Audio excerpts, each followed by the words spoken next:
The overall goal of this experiment is to generate a non-cellular HLA-Ig-based killer artificial antigen presenting cell, or KaAPC, for the depletion of autoreactive or unwanted T-cell populations. This is achieved by first covalently linking HLA-Ig molecules and anti-Fas monoclonal antibodies onto cell-sized iron dextran particles for the generation of the functional KaAPC.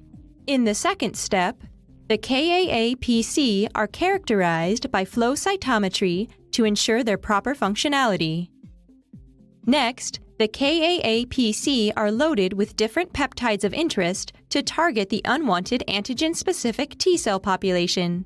Ultimately, flow cytometric analysis can be performed to measure the antigen-specific, anti-Fas-mediated killing of the T-cells by the cognate-loaded KaAPC.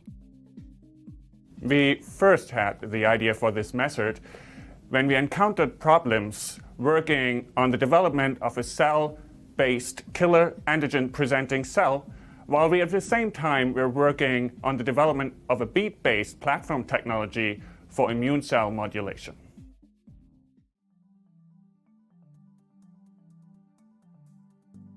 To generate KaAPC, first add 250 microliters of epoxy beads from a stock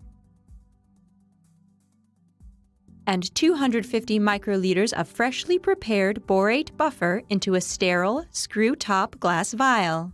Place the vial on a magnet to let the beads adhere.